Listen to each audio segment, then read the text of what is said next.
Assalamualaikum warahmatullahi wabarakatuh. Alhamdulillah wassalatu wassalamu ala Rasulillah wa ala alihi wa sahbihi wa mawalah. Kita berjumpa kembali di dalam kajian fikih waris atau ilmu faraid atau ilmu firqah. Dan bagian kedua ini beberapa prinsip perwarisan, sebetulnya bagian ketiga ya.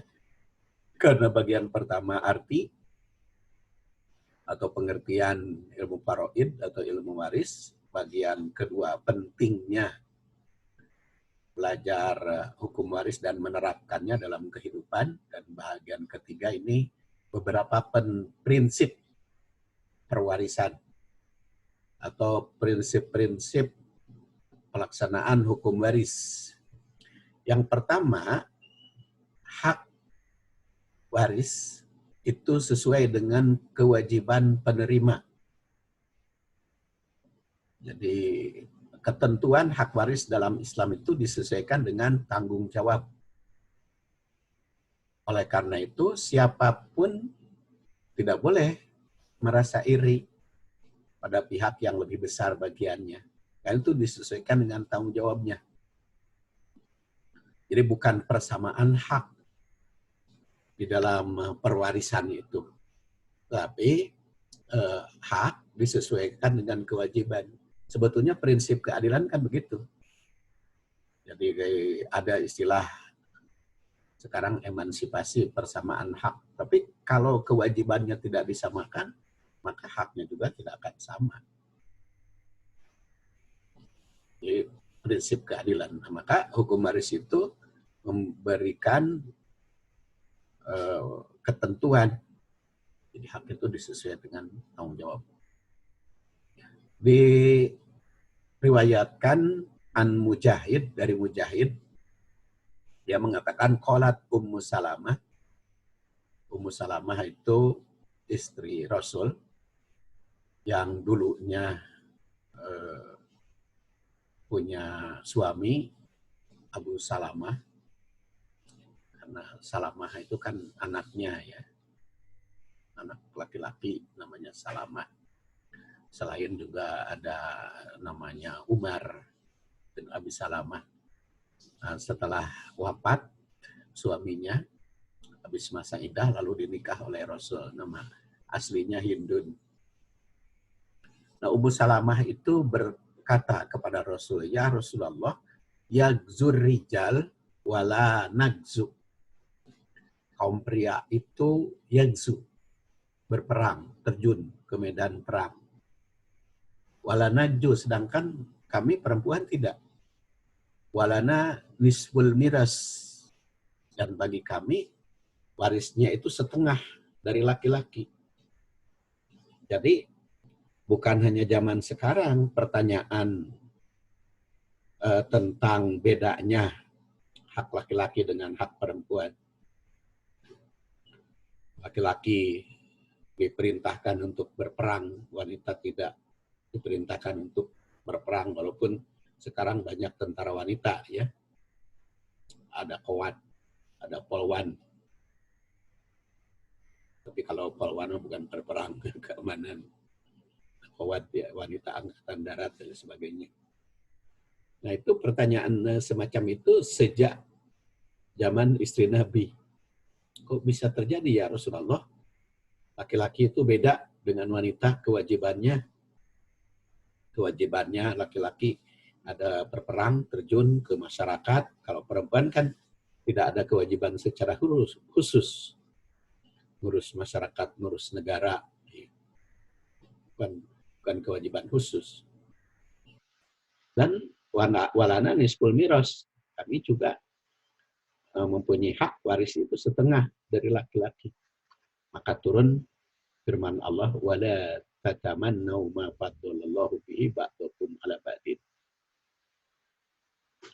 Kalimat lengkapnya surat An-Nisa ayat 32. Wala tatamannau ma faddalallahu bihi ba'dakum ala ba'din. Lirrijali nasibu mimmat tasabu walin nisa'i nasibu mimmat tasabna. Was'alullah min fadlih innallaha kana bikulli syai'in alimah. Jangan engkau merasa iri pada apa yang Allah unggulkan sebagian di atas yang lain. Bagi kaum pria ada nasib, ada bagian, ada hak. Memang kasabu sesuai dengan usaha. Jadi laki-laki punya bagian, punya nasib, itu sesuai dengan kewajiban usahanya sendiri. Walin nisa'i bagi wanita pun nasib. Ada bagian, ada nasib. Mimak tasab yang sesuai dengan usaha. Was'alullah bin fadli. Boleh Anda bermohon kepada Allah untuk memberikan karunia kelebihan. Innallaha kana bikulli syai'in alimah. Sebenarnya Allah itu maha tahu atas segala sesuatu. Jadi, kalau ada perbedaan, hukum waris, ketentuannya karena disesuaikan dengan kewajiban dia. Dalam riwayat Ibnu Abi Hatim, Ibnu Abbas, terangkan bahwa ada seorang wanita menghadap Rasul. Itu yang berdasar hadis tadi mah, Ummu Salamah atau Hindun dia. Ya Nabi Allah, lidakari mislu hadil unsayain. Bagi kaum pria, 2 kali lipat perempuan. Wasahadah imro'atain birojulin. Dan persaksian 2 perempuan itu sama dengan 1 laki-laki. Apa nahnu fil amal hakada? Apakah di dalam amal juga seperti itu? Inna mro'ah hasanah laha nisfu hasanah. Apakah perbuatan baik wanita dinilai setengah pria? Nah, itu ayatnya. Jadi tidak mengurangi nilai. Tapi itu disesuaikan antara laki-laki dengan perempuan. Haknya itu sesuai dengan kewajiban. Yang jelas, dimanapun di dunia, laki-laki itu bertanggung jawab untuk menafkahi perempuan. Suami itu bertanggung jawab untuk menafkahi perempuan. Dimanapun di seluruh negara ya, yang namanya pernikahan itu laki-laki bertanggung jawab menanggung biaya hidup rumah tangga itu. Walaupun sudah emansipasi beneran, tapi ketika suami tidak memberi nafkah pada istri, maka bisa digugat suami itu ke pengadilan. Tapi sebaliknya jika suami tidak memberi tidak menerima pemberian perempuan, tidak bisa digugat perempuannya. Jadi kalau perempuan tidak menerima nafkah dari laki-laki bisa digugat, dan kalau perempuan tidak memberi nafkah kepada suami, maka si perempuan tidak bisa digugat. Nah itu kan jelas berbeda hak dan kewajibannya. Yang jelas peranan kepemimpinan dalam rumah tangga itu ada kaitan dengan kepemilikan harta, dengan kekayaan.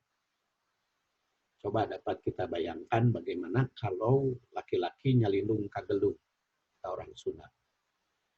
Jadi segala-galanya ditanggung oleh istri. Itu wibawanya kan turun. Kepemimpinannya itu tidak akan jalan kalau yang mencari nafkah itu perempuan. Kepemimpinan dalam rumah tangga itu tidak akan jalan. Makanya potensi pertama dalam hukum waris itu supaya laki-laki menikah itu punya kewibawaan di dalam rumah tangga.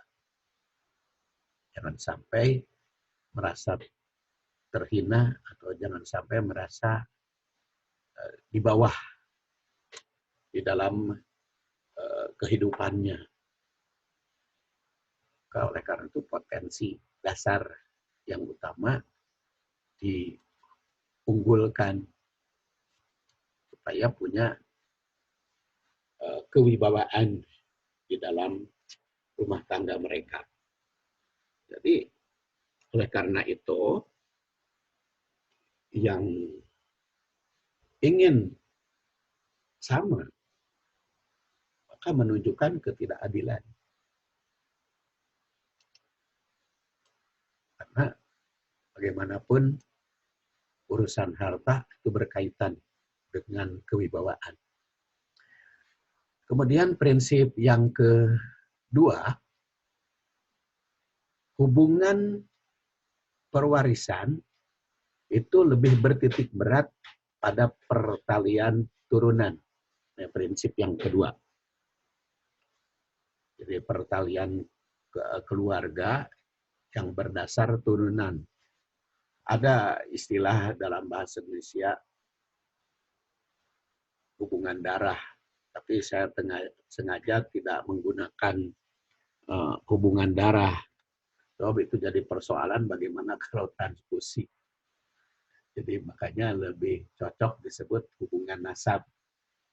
Jadi ada hubungan turunan, ada hubungan pertalian nasab. Itu lebih utama. Baru setelah itu hubungan musyawarah atau perkawinan, ya, seperti suami istri. Ini berdasar surat An-Nisa ayat 33, kelanjutan dari ayat yang tadi. Walikullin ja'alna mawaliya mimma tarokal walidan wal aqrabun.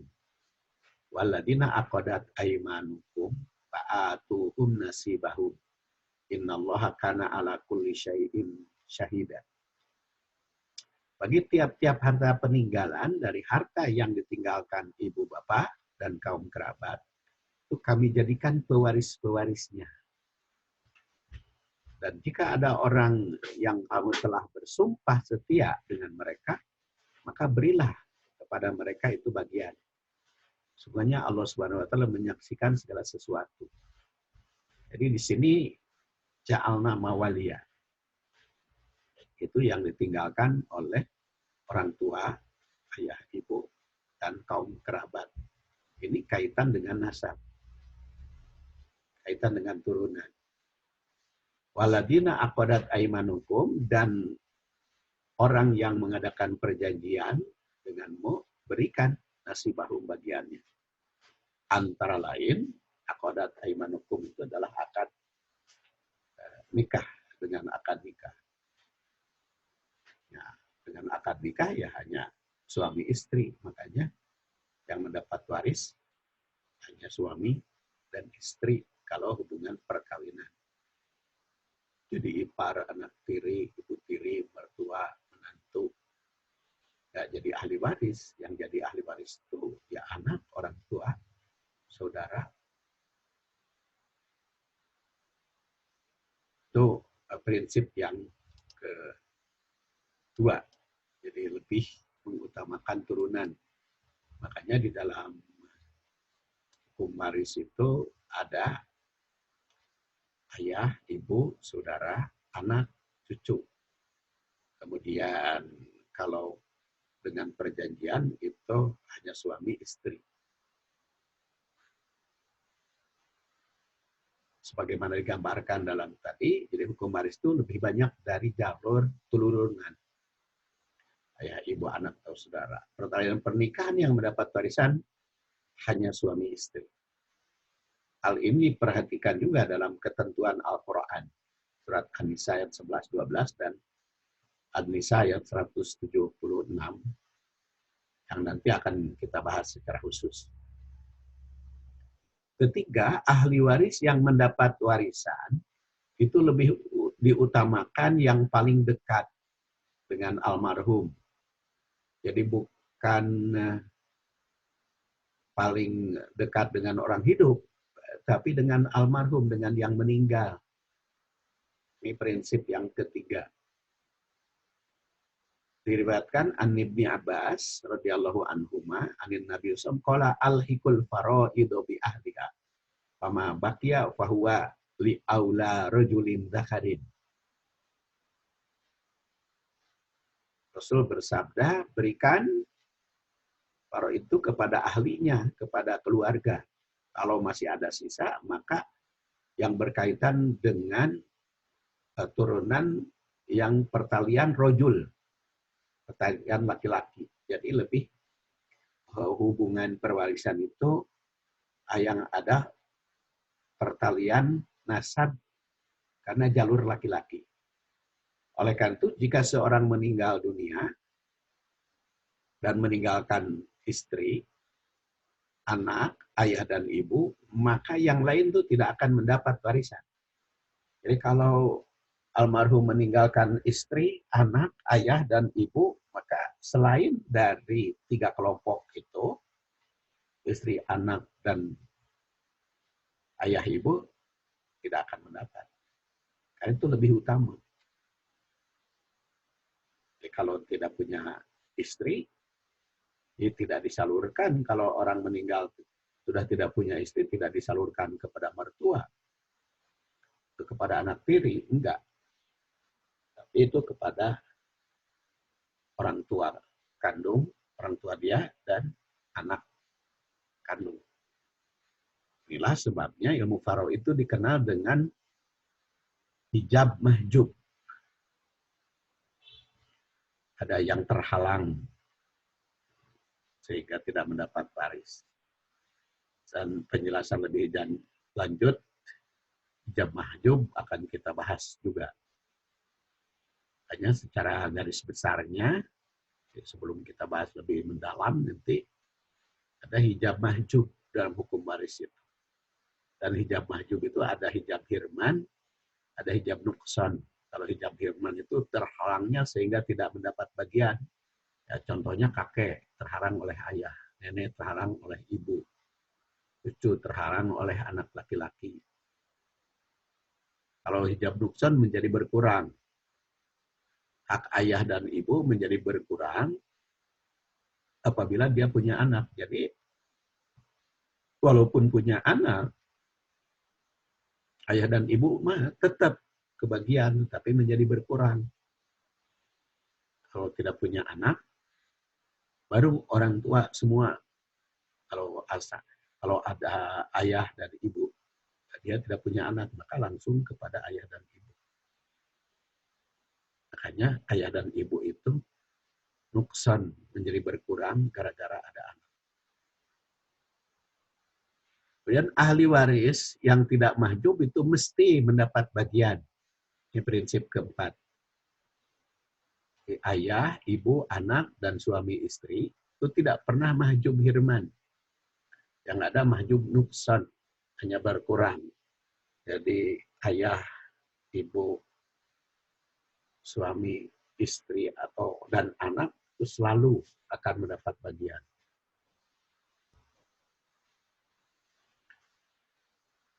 Dan dalilnya tetap hadis surat Bukhari tadi, al-hikul faroidho bi ahliha fama baqiya fahuwa bi aula rajulin dzakarin.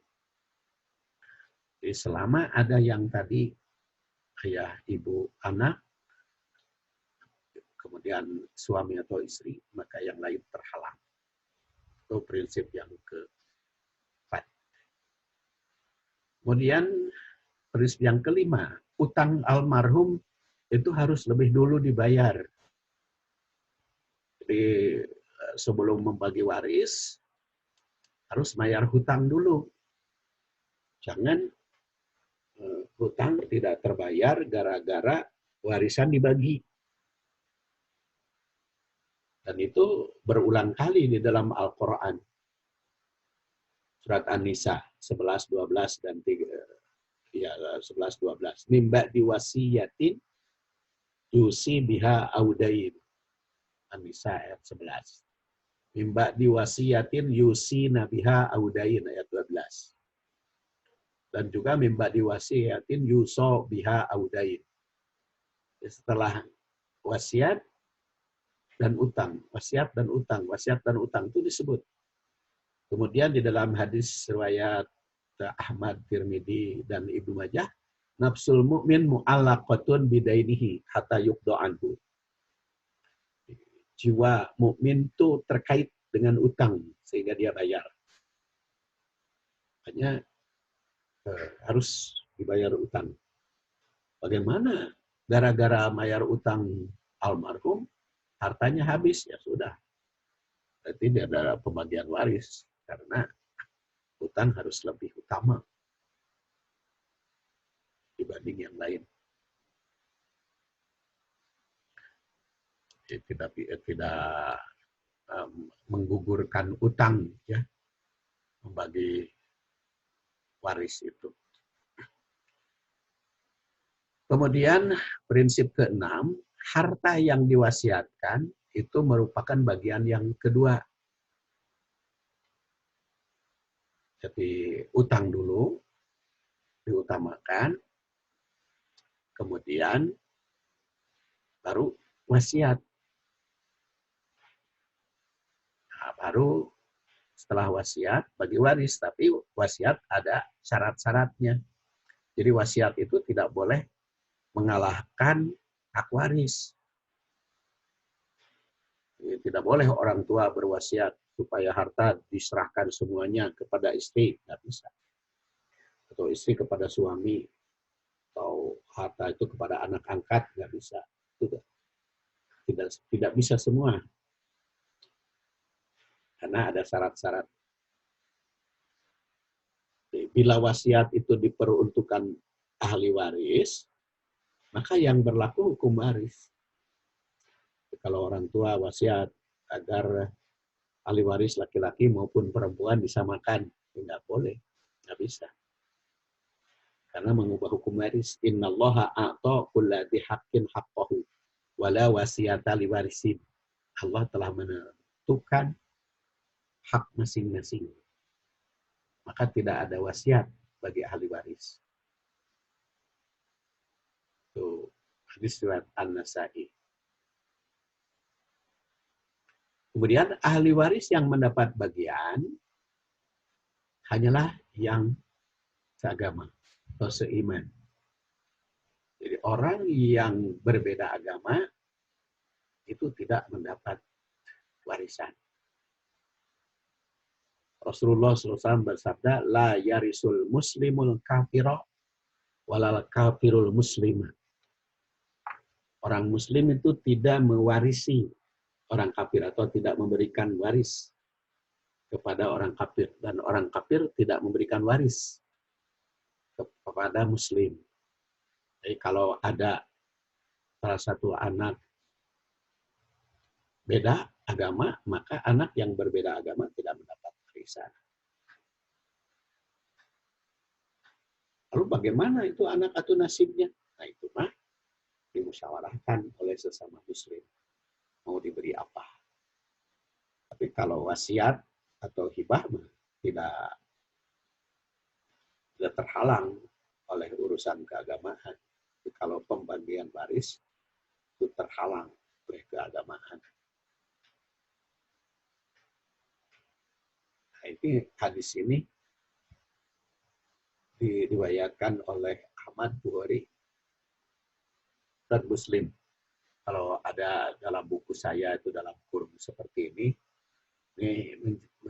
menunjukkan lahir. Jadi kalau Ahmad 164H241 berarti Imam Ahmad itu lahirnya 164 Hijriah dan wafat 241. Bukhari 194 wafat 256. Muslim 206 wafat 261. Jadi ini oleh karena itu mohon diketahui gitu, di buku-buku saya banyak menggunakan dalam kurung seperti ini. Ini sebagai kenangan supaya ingat. Jadi dalam nulis itu supaya ingat hari kelahiran dan wafat, maka ditulis. Dan dalam riwayat Bukhari itu ditandaskan bahwa orang kafir tidak mendapat warisan walau masuk Islam sebelum membagi waris. Yang jadi ukuran adalah keadaan mereka tatkala almarhum wafat. Jadi umpamanya ketika almarhum wafat, dia masih kafir. Sebelum membagi waris masuk Islam, ya tetap masih, karena yang jadi ukuran bukan waktu bagi waris, tetapi waktu dia wafat, waktu pemilik harta itu wafat. Dan itu ditandaskan dalam berbagai keterangan penjelasan dari hadis tersebut. Kemudian prinsip berikutnya, ketujuh, orang yang membunuh tidak mendapat warisan dari yang dibunuh. Ada kan orang itu supaya ingin mendapat warisan, lalu si pemilik harta itu dibunuh. Maka berdasar hukum Islam, orang yang membunuh itu tidak mendapat bagian. Jadi putus hubungan perwarisannya. Ini hadis diriwayatkan Abu Dawud, Daruqutni, Baihaqi.